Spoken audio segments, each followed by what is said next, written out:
Long Way Down by Jason Reynolds. Part 1. Don't nobody believe nothing these days, which is why I haven't told nobody the story I'm about to tell you. And truth is, you probably ain't gonna believe it either, gonna think I'm lying or I'm losing it, but I'm telling you, this story is true. It happened to me. Really. It did. It so did. My name is William. William Holloman. But to my friends and people who know me, just Will. So call me Will because after I tell you what I'm about to tell you, you'll either want to be my friend or not want to be my friend at all. Either way, you'll know me.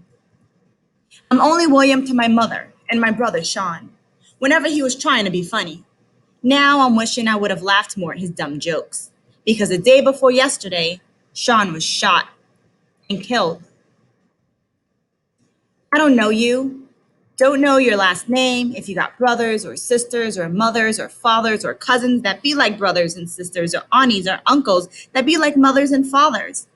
But if the blood inside of you is on the inside of someone else, you never want to see it on the outside of them. The sadness is just hard to explain. Imagine waking up and someone, a stranger, got you strapped down, got pliers shoved into your mouth, ripping a tooth somewhere in the back of one of the big important ones, and rips it out. Imagine the knocking in your head, the pressure pushing through your ears, the blood pooling. But the worst part, the absolute worst part, is the constant slipping of your tongue into the new empty space where you know a tooth's supposed to be, but ain't no more. It's so hard to say Sean's dead. Sean's dead. Sean's dead. So strange to say. So sad. But I guess not surprising, which I guess is even stranger and even sadder. The day before yesterday, me and my friend Tony were outside talking about whether or not we'd get any taller now that we were 15. When Sean was 15, he grew a foot, maybe a foot and a half. That's when he gave me all the clothes he couldn't fit.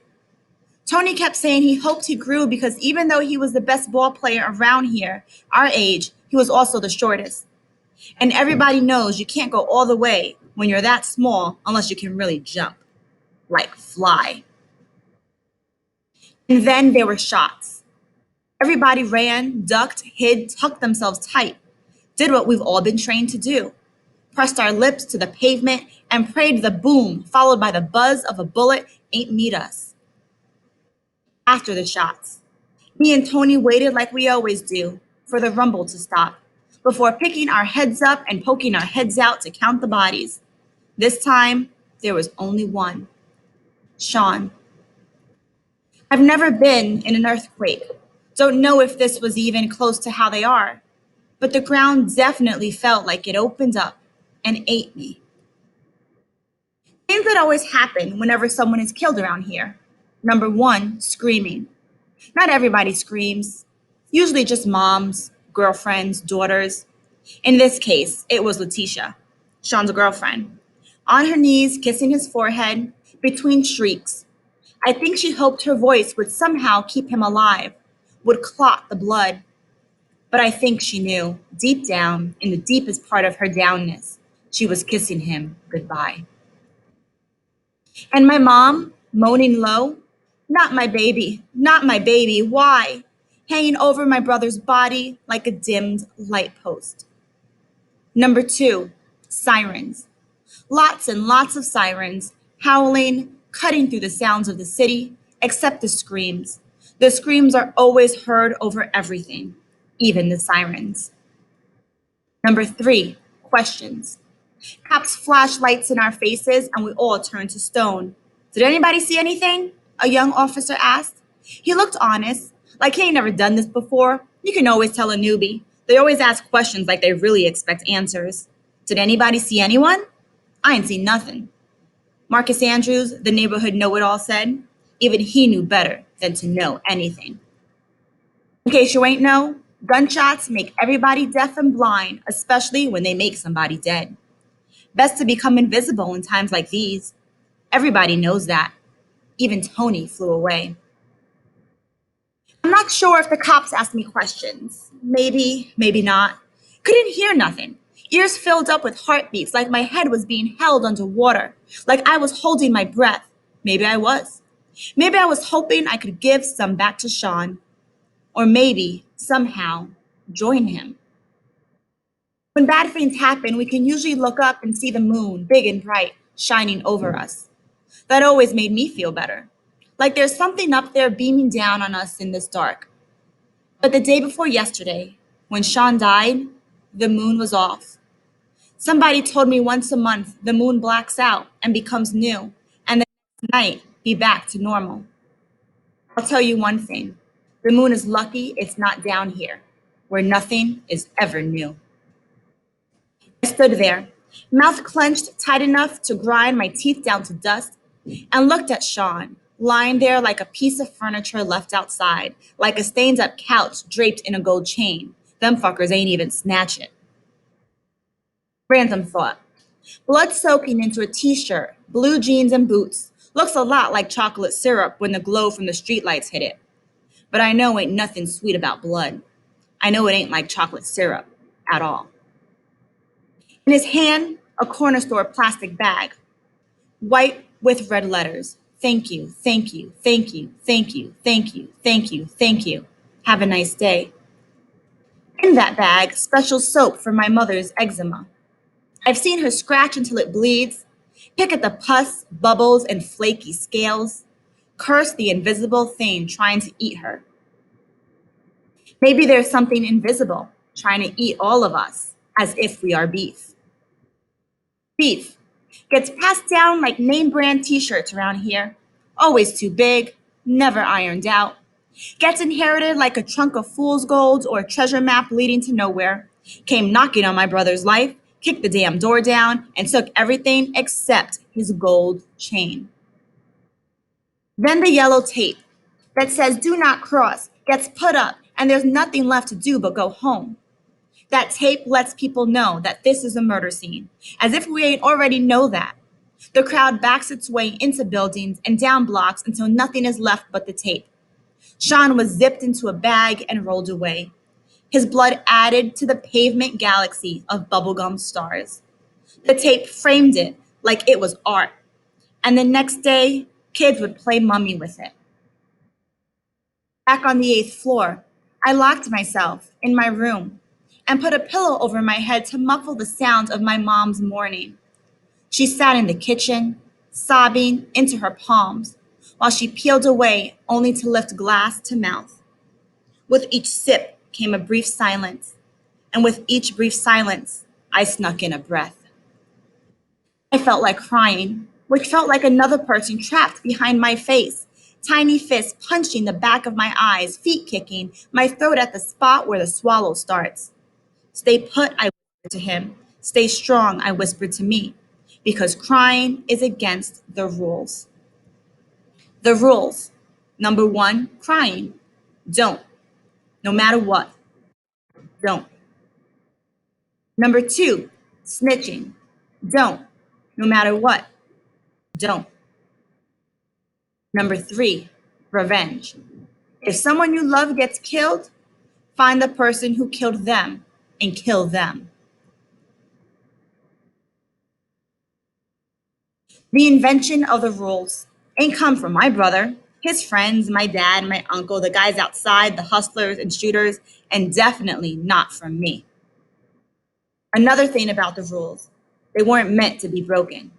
They were meant for the broken to follow.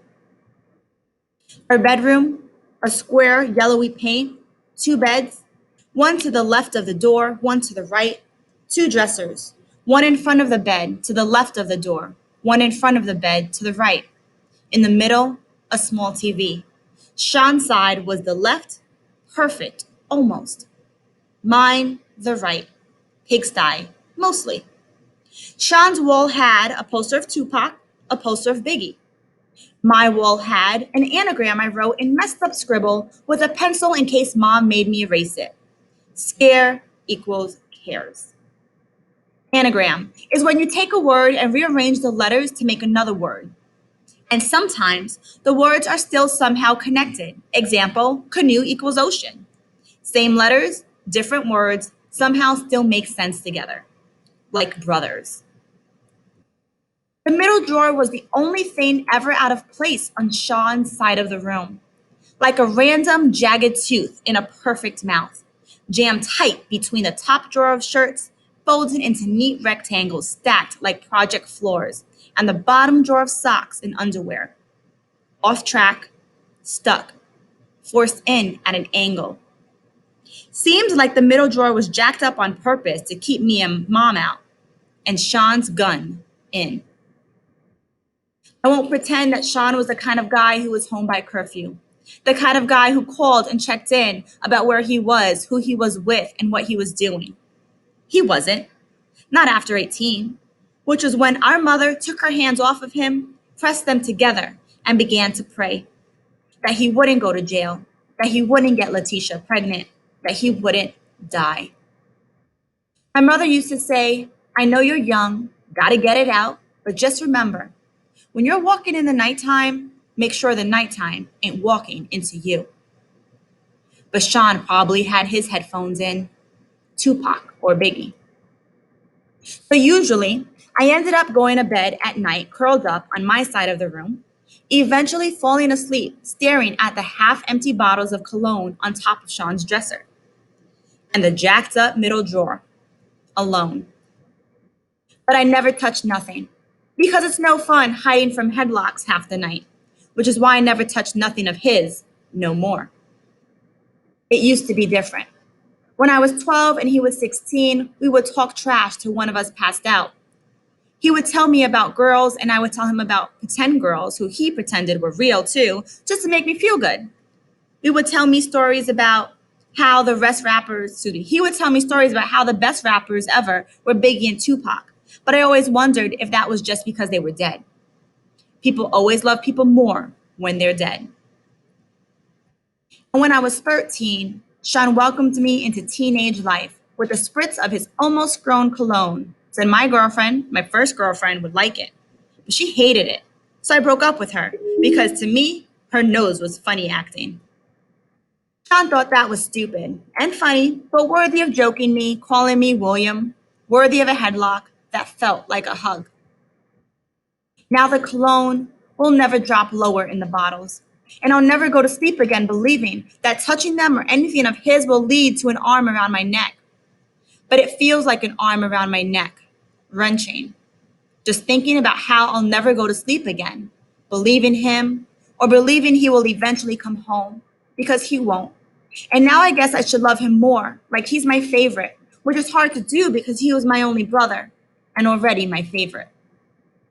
Suddenly, our room seemed lopsided, cut in half empty, half cold, half curious about that one drawer in the middle of it all.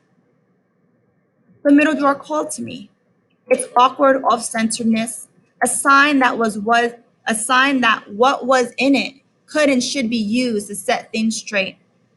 I yanked and pulled and snatched and tugged at the drawer until it opened just more than an inch, just wide enough for my 15-year-old fingers to slither in and touch cold steel.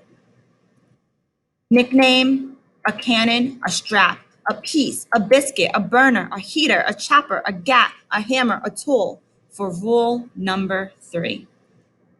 Which brings me to Carlson Riggs. He was known around here for being as loud as police sirens, but as soft as his first name. People said Riggs talked so much trash because he was short, but I think it was because his mom made him take gymnastics when he was a kid. And when you wear tights and know how to do cartwheels, it might be a good idea to also know how to defend yourself, or at least talk like you can. Riggs and Sean were so-called friends, but the best thing he ever did for Sean was teach him how to do a penny drop. The worst thing he ever did for Sean was shoot him. A penny drop is when you hang upside down on a monkey bar and swing back and forth harder and harder until just the right moment, when you release your legs and go flying through the air, hopefully landing on your feet. It's all about timing. If you let your legs go too early, you'll land on your face.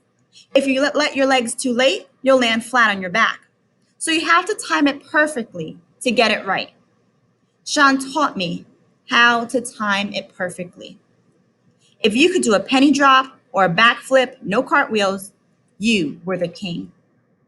Sean could do both, so he was the king around here to me and Tony and all our friends.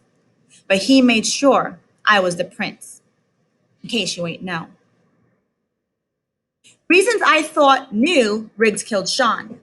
Number one, turf. Riggs moved to a different part of the hood where the dark suns hang and bang and be wild.